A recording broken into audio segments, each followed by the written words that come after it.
సరే అమ్మా, ఫెంటాస్టిక్ అమ్మా నువ్వు. అండ్ ఇప్పుడుగా తన ఫస్ట్ సినిమా హీరోయిన్గా వచ్చినప్పుడు ఆ సినిమాకి ఇలాగే నేను గెస్ట్గా వచ్చాను.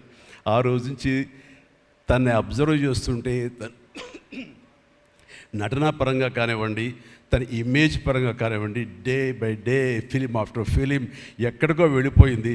ఇది నేషనల్ క్రష్ కాదు, ఇంటర్నేషనల్ క్రష్ అయిపోయింది అమ్మాయి. అండ్ గాడ్ బ్లెస్ యూ అమ్మా. నువ్వు ఎంత బాగా పెర్ఫామ్ చేస్తావంటే నేను చూస్తుంటే నీ కళ్ళు తప్ప ఇంకేమైనా అట్రాక్ట్ చేసుకోవు, కళ్ళు ఒకలా చూస్తుంటావు నేను. అండ్ ఆ కళ్ళతో ఏమి పలికిస్తుంది ఎక్స్ప్రెషన్ అంటే ఇంకా అంత ఇంత కాదు. అండ్ ఈ సినిమాలో ఎంత నిడివి ఉంది, ఎంత లెంగ్త్ ఉంది క్యారెక్టర్ అనే దానికంటే ఎంత ఇంటెన్సిటీ ఉంది అంటే అందులో మాత్రం చూపించగలిగింది ప్రతిదీ. ముఖ్యంగా బిడ్డను హోల్డ్ చేసినప్పుడు అక్కడ ఒక కన్నతల్లిలాగా, ఒక అమాయకంగా ఒక ప్రియుణ్ణి మోసపోయినప్పుడు వాడి వల్ల ఎక్కెక్కేసినప్పుడు నాకు చూడాలి అందులో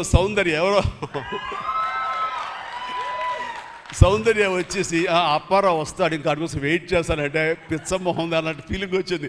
అంత అమాయకురాలాగా ఉంది. అది మళ్ళీ ఇందులో కనిపించింది, నాకు ఆ సౌందర్య కనిపించింది ఆ క్యారెక్టర్ చేయటంలో. You done fantastic job.